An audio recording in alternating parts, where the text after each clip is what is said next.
Hello, my name is Maria Bezubova and you're at my channel Fertilizers Jazz. Here we talk about events, trends, technologies in the world of fertilizers and agriculture. Please subscribe to the channel, put like to this video, and let's jazz! Today is October 28 and this is a weekly markets update. Let's have a look at the news of week 43 and see what are the next trends. I want to thank again all my friends and colleagues for interesting discussions and insights you shared with me about the market during our meetings in Lisbon at Argus Europe Fertilizers Conference last week. And of course, thank you very much for all your kind wishes for my birthday, which I was very glad to celebrate in Lisbon together with you. I hope and I will make all the efforts during my new year to make all of these wishes to come true. The main discussion point of the conference itself and of the meetings that I had was not actually the current state of the market or suspense around the Indian urea purchase tender. It was all about CBAM. And it is clear because the closer the date is, the more is the panic. There is still no guidance about methodology details, and every producer and trading company is trying to make own calculations and take decision regarding purchasing. I still think we will see the round of advanced purchases in November and December before the regulation kicks in. And last week, sales from Northern Africa is the start of this process. During Thursday and Friday, total sales out of Northern Africa was about 150 to 70,000 tons. Egyptian producers managed to increase sales price from $420 FOB to $440.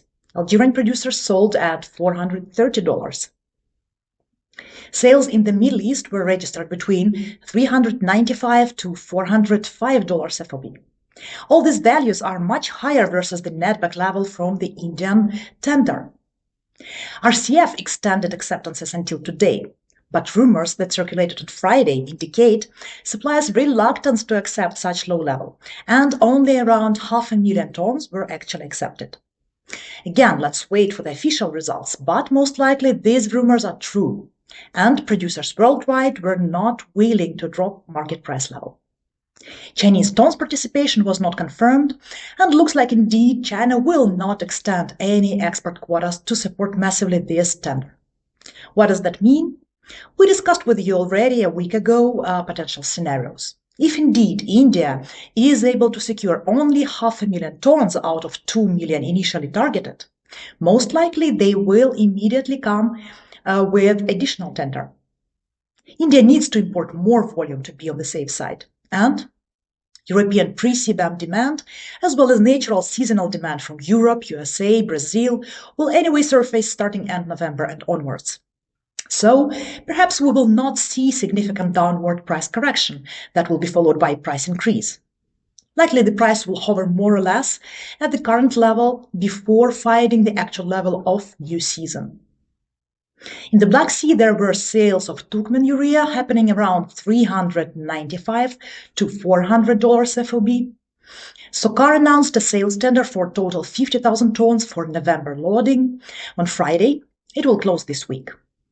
Dangote will hold sales tender for 2 cargoes of November loading also later this week. Ethiopian EBC scrapped its October 13 tender, but discussed supply directly with producers. Last week, seems like the deal for 3 cargoes of 50,000 tons each was concluded with Fertiglobe at $406 FOB from UAE. Let's watch how ABC moves forward and if all the demand is actually covered with direct purchases. In Brazil, bids dipped below $400 CFR, but it was before Friday, when first outcome of the tender was clear. The buyers will need to increase their bids level, of course, to be able to compete for any cargoes. Iranian producers left their target FOB level at $367, but there were no fresh sales conducted last week. In the US, activity was also subdued. The main question of US importers is if recent sanctions at Russian oil industry might also be extended into other industries, specifically fertilizers, which is a very significant amount of export sales for Russia. There is no sign that it will happen yet, but we will watch the situation closely as it might come as a surprise, of course. Ammonium sulfate price was steady, but sentiment is largely bearish. Copper crystal grade was sold in the range between $155 to $60 FOB China, granular product between $160 to $65 FOB. Chinese exporters made a record of exports in September, with total volume of 2,250,000 tons. Total exports reached almost 15.2 million tons in 9 months of this year. Taking into account ample Brazilian demand, this year will end with record high values of exports for Chinese producers, of course. Brazilian demand was stable last week, but decreasing urea price was tempting the buyers to finally start urea purchases. However, Indian tender results changed urea price dynamics, so most likely we will see more demand for sulfate in the short term. And news emerged from Europe, where Fibrant seems to plan closure of its European caprolactam production plant in Netherlands. The reason is economical. High feedstock cost doesn't let the company proceed with economically viable production, unfortunately. However, the company said that sulfate production will remain on stream. No more details are available yet. Maybe producer will use the feedstock from other companies. Let's see. Nitrates market was mostly quiet as Brazil entered off-season and other markets are also in this mode for now. The only news was that in Europe, after Yara increased prices for December delivery a week ago, producers in Germany and France also moved prices higher. However, the move is not supported by demand. Rather vice versa, the buyers are still reluctant to support such price level. Let's see how the buyers will move closer to the actual purchasing season. At the same time, some extra purchasing before CBAM might surface soon, so this year the season might differ from the usual one. In the ammonia market, the main news that came as a shock to everyone was halt of production at all 4 Nutrien plants in Trinidad. There is no clarity when Nutrien will restart. However, at the end of the week, there were rumors that it should sometime soon. The reason for such abrupt shutdown seems to be the port fees agreement. If the shutdown continues, market will lose 85,000 tons of product monthly. That will significantly tighten the balance that is already tight. Northern African price reacted immediately. Algerians sold several cargoes to Europe at $625 FOB for loading during November and December. It is unlikely that there will be a lot of buyers at such level, as European ammonia producers feel comfortable with current gas price. But let's see how it will evolve when colder weather kicks in. Supply from Middle East remains tight as Ma'aden is still out. In the US, Woodside Energy's new 1.1 million tons ammonia plant is on track for starting this quarter, according to company's information. Apart from this news, market is awaiting new price in Tampa that will be settled this week. And clearly it will be higher due to deficit everywhere. In phosphate segment, the bearish trend persists. However, spot activity was limited last week. At the same time, sulfur price is increasing dramatically due to global shortage, which will set the floor for TSP and SSP price level. Ammonia price bullish trend is another important factor to watch in upcoming weeks to understand further trend in phosphates. India was celebrating Diwali holiday, so activity was subdued. There were no fresh deals registered. Also, there are still no news about the subsidy for the next year, which leaves importers uncertain about any future purchases. For the first 9 months of the year, Indian DAP imports dipped by 6% to 5.34 million tons. In Ethiopia, rumors circulate in the market that the country might revise its tender process, possibly moving toward direct deals and not relying on tenders. Let's wait for more official information, though. EIBC hasn't responded to the offers in its latest tender that closed on October 13. China did not extend its export submission deadline beyond October 15, despite previous market expectations, same as in nitrogen. Exporters were supplying DAP to Bangladesh using the most of remaining quota allocation. Exports will continue through October and November, but only for volumes submitted before the cutoff. A slowdown in pace is expected in the coming weeks. In Brazil, phosphate deals are focused on SSP at the moment for soybean season 26-27. MAP prices moved further down by almost $20 to $650 to $70 CFR level. Still, even this price doesn't provoke purchasing, as credit issues and low affordability versus crops prices are preventing farmers from buying.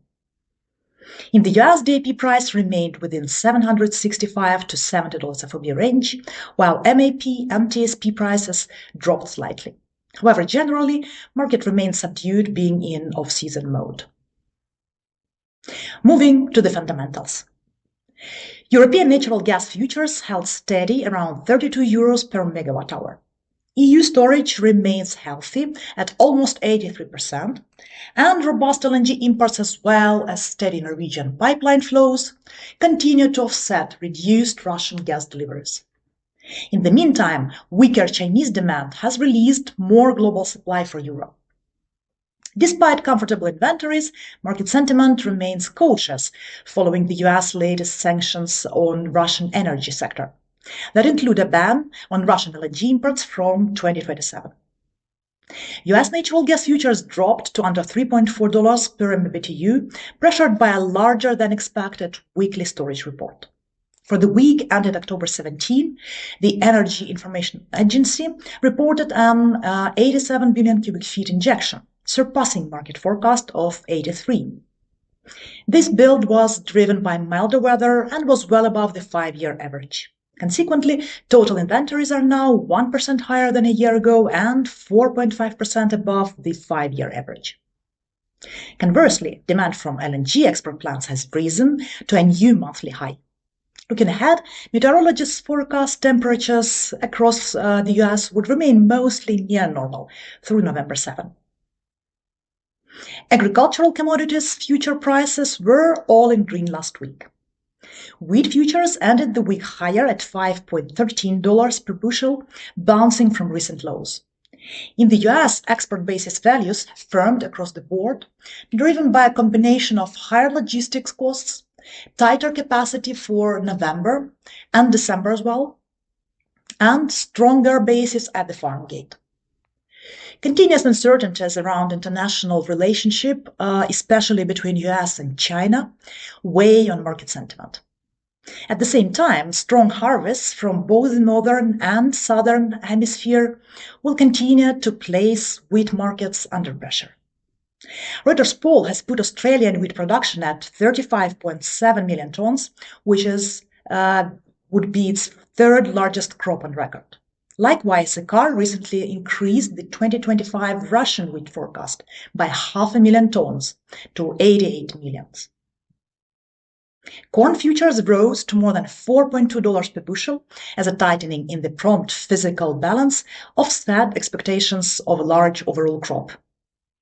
Major hubs at the US Gulf ports have stepped up shipments to Mexico, Japan, South Korea, and Colombia, suggesting export demand is now absorbing much of the recent farm deliveries. Even so, the harvest continues to unload large volumes, and reported yields remain broadly good. Meanwhile, harvest progress has been uneven with rains and field access issues, slowing pickups in parts of the Western Corn Belt, and basis strength in deficit regions such as Texas indicates cash supplies are tightening. Additionally, strong domestic offtake for ethanol blending and animal feed has increased demand for immediate delivery. Soybean futures rose toward $10.4 per bushel as optimism grew over a potential trade deal with top buyer China. US President Trump maintained an upbeat tone ahead of the upcoming meeting with Chinese leader Xi Jinping in South Korea, highlighting the possible resumption of large-scale soybean purchases. Support also came from Japan, where the new government is finalizing a package including US soybeans to present to Trump during trade and security talks. Meanwhile, Brazil, the world's largest soybean exporter, is projected to harvest a record almost 179 million tons in 25-26, up by 8 million tons a year earlier, which will weigh on the market sentiment, of course. Moving to the shipping industry. The Drewry World Container Index increased by 3% last week. Spot rates from Shanghai to Los Angeles increased by 4%, and those to New York rose by 6%. Drewry expects rates to increase slightly this week as well, because carriers are planning to implement new general rates increase on November 1 and then on November 15 to secure higher prices before the effect of the current rate increases completely fades away. Spot rates on the Asia-Europe route also recorded further gains. Drewry expects a further slight increase in rates as carriers come under increasing pressure to lift prices ahead of the annual contract negotiation season. The Baltic Exchange Dry Index corrected downwards. The Capesize market lost some of its earlier momentum, ending week on a softer note. A notable sell-off in the forward freight agreement market further compounded the softer tone across both basins. The Panamax market strengthened throughout the week, driven by firmer sentiment and steady demand across both the Atlantic and Pacific. For Ultra-Supramax segment, the week was negative, with sentiment worsening across basins. The Handysize market held stable across most regions, though the absence of significant fresh demand suggested potential softening ahead unless new inquiry emerges. In the continent and Mediterranean, rates remained broadly flat, while the South Atlantic and the US Gulf were generally subdued. To sum up, first results of the Indian tender indicate that suppliers globally are not ready to accept lower price level at the moment. And potential advance purchases before CBAM in Europe is an important factor. Sales from Northern Africa at prices higher by $20 versus previous week confirms it. If India is able to secure only 500,000 tons in this tender, most likely we will see the next tender very, very soon that will support global price level. So there will be no significant downward price correction before next purchasing season in Europe, USA, and Brazil. Ammonium sulfate price hovered at the similar level, but further trend will depend on developments in urea, of course, and Brazilian buyers' choice between urea and sulfate. Ammonia price climbed more, supported by nutrient plants in Trinidad abrupt shutdown. Phosphates price continued its downward rally despite raw materials price hike. Ammonia and especially sulfur price will determine the price floor. Natural gas price both in Europe and US was mostly stable due to healthy level of storage injections and mild weather. Future prices for all crops climbed amid tightening of prompt physical balance, as well as hope for de-escalation of trade tensions between the US and China in front of leaders' meeting. Container shipping rates increased amid willingness of container lines to negotiate higher price level in annual negotiations. Bulk shipping activity slowed down a bit due to lack of fresh demand in the vast majority of regions and especially in Ultra-Supramax segment. So, let's see what is next around the corner. But it will be already next week. Thank you for watching. Please subscribe to the channel, put like to this video, push the bell in order not to miss any updates, and see you soon.